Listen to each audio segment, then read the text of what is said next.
नमस्कार दोस्तों, मैं सर्वेश आप सभी का स्वागत करता हूं अपने चैनल पर द सर्वेश पर। आज हमारे साथ मौजूद है मिंदी भैया जी। तो आपका बहुत बहुत स्वागत है हमारे चैनल पर। Thank you. हम आपको बता दें, आज आज़ादी का महापर्व, आप सभी को स्वतंत्रता दिवस की ढेरों शुभकामनाएं। तो आज हम अपने इंटरव्यू में मिंदी भैया से कुछ खास बातचीत करेंगे और जानेंगे इनके जीवन के बारे में। तो स्वागत है आपका हमारे चैनल पर। सबसे पहले सुरेश जी, मैं आपका धन्यवाद करता हूं। आपने इस नाचीज़ को याद किया और मैं इस 15 अगस्त के अवसर पर सभी देशवासियों को मुबारकबाद देना चाहता हूं। आज़ादी के महापर्व की ढेरों शुभकामनाएं। ढेरों शुभकामनाएं आप सबको। जैसा कि हमको पता है कि आप अपने जीवन में बहुत से आपने पल ऐसे देखे जहाँ पर खुशियों का, जहाँ एक तराजू आपकी तरफ गिरा तो वही दूसरा जो तराजू था दुख का, वो भी आप ही को झेलना पड़ा। मैंने अपने जीवन में अपने माँ बाप के राज में बहुत ऐश करी। जब शादी हुई तो एक घर गृहस्थी के बारे में हमें पता चला कि घर गृहस्थी क्या होती है। एक अच्छी जॉब में मैंने बहुत दुख भी देखे थे। अपने पिताजी के साथ मायापुरी में काम किया गाड़ियों का। उसके बावजूद फिर कुछ परेशानियां आ गई मेरे को।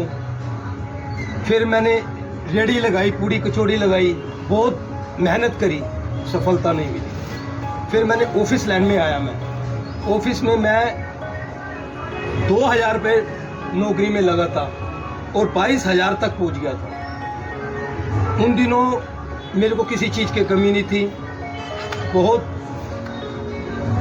सुख से ज़िंदगी बीत रही थी। फिर उस कंपनी बंद हो गई।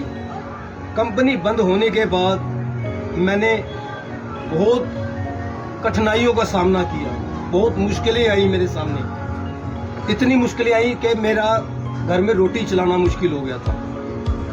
तो एक पिताजी ने मेरे को गुण दे रखा था मालिश का। आज मेरे को ज़्यादा टाइम नहीं हुआ वो काम चालू करते हुए, ज़्यादा 5-6 महीने हुए हैं और कुछ ट्रेनिंग भी ली मैंने इस चीज़ की। तो आज मैं मालिश के काम में लगा हुआ हूँ। तो कह सकते हैं मिंदी भैया जी, अभी का जो गुजर बसर है, अभी फिलहाल आप क्या कर रहे हैं, मेरे को ये बताइए आप। अभी फिलहाल जैसे कई बंदों के फ़ोन आ जाते हैं मालिश के लिए, तो मेरे को जाना पड़ता है, मैं जाता हूँ। तो आप ये प्रोफेशनल है इस काम के अंदर या आपने कहीं से सीखा? ये हुनर आपको किसने दिया? ये हुनर एक तो मेरे पिताजी ने दिया, ठीक है। दूसरा ये हुनर मैंने किसी से सीखा था, मतलब 3-4 महीने मैंने उससे ये चीज़ें सीखी है। नसों की मालिश कैसे होती है, सर्वाइकल की कैसे एक्सरसाइज होती है, मालिश होती है, या पूरी बॉडी में पेन होता है उसकी कैसे एक्सरसाइज होती है जी। वो मैं जाता हूँ तो बंदे, देखो मैं तो एक नाचीज हूँ, बंदे खुद तारीफ करते हैं इस चीज़ की। तो किस तरीके की मालिश करते हैं आप? क्या मतलब वो किसी, जैसे आपने बताया सर्वाइकल है, किसी को या तो पेन है, मतलब और मतलब इसमें क्या आप जैसे होता है जेंट्स की करते हैं, लेडीज की करते हैं, आप थोड़ा सा बताइए मार्गदर्शन। ओनली जेंट्स, लेडीज की नहीं। लेडीज अगर होगी तो बुजुर्ग होगी, उसके कने तक मल सकता हूँ या सर्वाइकल तक, ठीक है। बस ये 2 मालिश मैं लेडीज की कर सकता हूँ। और जवान जैसे लड़कियाँ होती हैं जी। उनकी मालिश बिल्कुल नहीं करता मैं, ठीक है। और अपना एक पीछे हमारे क्या कहते हैं बुजुर्ग सी लेडीज थी, मैंने उसकी पूरी रीढ़ की हड्डी मालिश करी, पूरी लातों की मालिश करी। वो भी एक कारण था, उसने अपना बेटा समझा मेरे को, क्या बेटा अगर अपना बेटा समझ के मेरी मालिश करते, उससे ना उठा जा रहा था, ना बैठा जा रहा था, ना घुटना मुड़ा जा रहा था। मैंने 11-12 मालिश करी, फ्री सेवा। बस एक अपना हाथ मेरे सर पे रख दो, आशीर्वाद दे दो, मेरे लिए वो ही बहुत है जी। ठीक है मिंदी भैया, लेकिन एक चीज़ आपसे अगर आप बुरा ना माने तो हम चाहेंगे, क्योंकि हमें पता है कि कैसे जीवन की गाड़ी को आगे बढ़ाने के लिए आपने किस हद तक गाड़ी को धक्का लगाया है या गाड़ी को घसीटा है, खींचा है, हम जान सकते हैं आपका दुख दर्द। लेकिन मैं जहाँ तक आपके बारे में जानता हूँ या जहाँ तक आपके बारे में पढ़ा है, मैंने आपसे सीखा है, जाना है, हमने एक आपके कला के बारे में और सुना है कि आप रामलीला में बहुत ही बेहतरीन कलाकार का जो है अदायगी करते हैं। तो अगर आप हमारे दर्शकों के लिए क्या रोल करते हैं और उसका अगर एक डायलॉग हमारे साथ हो जाए तो मतलब माहौल सा बन जाए। मैं आपको एक रामलीला के बारे में बताता हूँ। जी। हम छोटे छोटे होते थे, हाँ, हाँ। आज 33-34 साल हो गया हमारी रामलीला को। हमने 8-10 लड़कों ने उत्तम नगर A2 ब्लॉक में हमने ये रामलीला चालू करी थी। वाह। आज इस मुकाम तक पहुंच गई है हमारे हंस क्लब की रामलीला, जो उत्तम नगर होली चौक में मनाई जाती है। भाई मैंने अपने आप को कभी भी कलाकार या आर्टिस्ट नहीं समझा। मैं एक तुच्छ कलाकार हूँ, मैं वो भी नहीं हूँ, नहीं नहीं, ऐसी बात नहीं। मैं वो भी नहीं हूँ, पर दर्शकों को पसंद आते हैं रोल, एक्टिंग पसंद आती है। तो स्पेशली आप किस चीज़ का रोल करते हैं? क्या आप राम बनते हैं, राम का भूमिका अदा करते हैं, लक्ष्मण बनते हैं, ऐसा कुछ बताइए हमारे नहीं, दर्शकों मेरे को ज़्यादातर जिस हिसाब से मेरी आवाज़ है, मैं ज़्यादातर राक्षस दल के रोल करता हूँ। ठीक है। और जो सैड रोल होते हैं, सैड सॉन्ग वाले रोल, शांतनु ऋषि, रोने वाले रोल, अच्छा। वो मेरे को बहुत ज़्यादा पसंद आते हैं, अच्छा, वो ज़्यादा पसंद आते हैं। कहने का मतलब आप एक्टिंग भी शुरू से ही करते आ रहे हैं। हाँ जी, तो आपने एक्टिंग का तो मेरे को बचपन से ही शौक। बचपन से आप करते हुए आ रहे हैं। तो एक अगर डायलॉग हो जाए, या शांतनु ऋषि का जैसा आप बता रहे हो, या किसी जो आप राक्षस दल का हमारे दर्शकों के लिए हो जाए। मैं एक शांतनु ऋषि का आपको छोटा सा डायलॉग बिल्कुल बिल्कुल। सुनाना नहीं चाहता नहीं, हूँ। बिल्कुल बिल्कुल।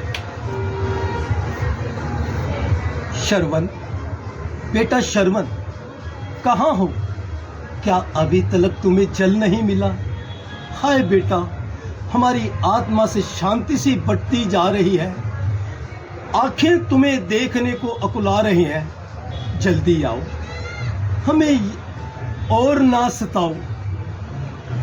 इतने में राजा दशरथ जल लेके आते हैं, जिन्होंने बाण मारा होता है, जिन्होंने शरवण को। वेद सिद्धि बाण मार के श्रवण का मार डाला था, वो आते हैं पिताजी। मतलब शॉर्टकट में आपको सुना रहा हूँ मैं। जी जी, बिल्कुल बिल्कुल। तो आते हैं, वो हमें बताते हैं भाई आपका पुत्र हमारे हाथों से धोखे से मारा गया। तो उस समय हमारे पैरों थले जमीन खिसक जाती है, एक वज्र सा लगता है सीने में आके। तो उस टाइम मैं श्राप देता हूँ कि है राजन, चल लेके आए हो राजन, मेरे चलताता को मार दिया, जीवन और मरण प्यारे पुत्र को छीन लिया। ऐ राजन, फिर वही जल जल की रट, अच्छा तो ला, अब निर्जल ही प्राण लगेंगे तेरे, फल तभी मिलेगा आप तुझे। आगे बढ़ कौशल के राजा, अब देता है अंधा शाप तुझे। शाप देता हूँ और सुन ले, सत्यवाणी होगी मेरी, इसी भांति सूत वियोग में, मृत्यु वतपन में होगी तेरी। ऐ राजन, जिस तरह तूने मेरे पुत्र को मारा है, तू भी अपने पुत्र के वियोग में तड़प तड़प के मरेगा, तड़प तड़प के मरेगा, तड़प तड़प के मरेगा। ऐ पुत्र, जहाँ तुम जा रहे हो मैं आ रहा हूँ। ऐ शरवण पुत्र, मैं आ रहा हूँ। वहीं प्राण त्याग दो। वाह, बहुत बहुत खूब। तो मैं अपने दर्शकों से भी अनुरोध करूंगा, जो जो हमारी वीडियो को देख रहे हैं, अगर आपको हमारे मिंदी भैया का शांतनु जी का रोल पूरा देखना है, पूरी वीडियो चाहिए आपको, तो आपको लिंक जो है डिस्क्रिप्शन में मिल जाएगा। बाकी मिंदी भैया बहुत उम्दे कलाकार हैं, आज आपने देख ही लिया होगा। बहुत ही मतलब अलग ओहदा जिनका जो कहते हैं, मतलब जिनको अर्श से फर्श, फर्श से अर्श बोलते हैं मिंदी भैया, कैसे कहते हैं? मतलब इन्होंने जमीन से लेके आसमान तक की जो दूरी तय करी है, वो बिल्कुल जमीन से ही शुरू करी थी। हम जैसे ही मिंदी भैया भी जैसे शुरू किया, इन्होंने गलियों मोहल्लों में इन्होंने भी कलाकारी की है, इन्होंने बताया हमें। और गली में जैसा मिंदी भैया आप बता रहे हो कि 8 लड़कों ने मिलकर रामलीला की शुरुआत करी। आज उस रामलीला को कितने वर्ष पूरे हो चुके हैं? कम से कम 33 वर्ष पूरे हो गए, 34 वर्ष बिल्कुल। जी हाँ, कहते हैं 34 वर्ष पूरे हो चुके हैं आज की डेट में। और हंस क्लब के नाम से उत्तम नगर के अंदर मेन होली चौक पार्क के अंदर मनाई जाती है। आप उस रामलीला को भी जो है नवरात्रि में हम लोग उसका आयोजन करते हैं, मिंदी भैया के उसमें खास रोल अपना अदा करते हैं। आप उस रामलीला में भी देख सकते हो। तो मिंदी भैया, एक और चीज़ आपके बारे में जानना चाहेंगे यहाँ पर कि अभी आपको कोई, मतलब जैसे हमने आपके बारे में सुना है कि आपको गाना गुनगुनाना और गाने का बड़ा शौक है। मतलब माफ़ी चाहेंगे आपसे, इतना हम आपका समय ले रहे हैं, आपके समय के लिए बहुत बहुत धन्यवाद, आभार प्रकट करते हैं। लेकिन अगर हमारे दर्शकों, क्योंकि देखो ऐसा है आप जो गुणों का जो सागर है वो आपके अंदर समाया है। परमात्मा ने आपको ये सब बख्शा है। आप अगर हमारे दर्शकों के लिए 2 लाइन और गुनगुना दे तो मतलब आज़ादी का महापर्व हमको और आज़ाद कर देगा। देखो सर्वेश जी, सबसे बड़ी बात, एक शौक है मेरे को, सुरों का ज्ञान नहीं है, एक शौक है, घर में गुनगुनाते रहते हैं। तो देखो शौक का कोई मोल नहीं होता। बिल्कुल बिल्कुल। ठीक, कईयों की आवाज़ें बेसुरी होती हैं, उनको भी शौक होता है। तो मेरे को शौक है, पर संगीत के बारे में, सुरों के बारे में मेरे को कोई नॉलेज नहीं है। फिर भी आप कहते हो तो मैं आपको एक छोटा सा 2 लाइनों का गीत सुनाना चाह रहा हूँ। वो भी पुरानी फिल्म का एक गीत है। तो आइए, मैं 2 लाइनों का पूरा गीत नहीं, 2 लाइनों का एक गीत आपके सामने पेश करना चाह रहा हूँ। तो पुरानी फिल्म का गाना है, उरे ताल मिले नदी के जल में, क्या बात है, नदी मिले सागर वाह, में। वाह। तो आइए इसी क्रम को आगे लेते हुए मैं आपको एक 2 लाइनों का गीत सुना रहा हूँ।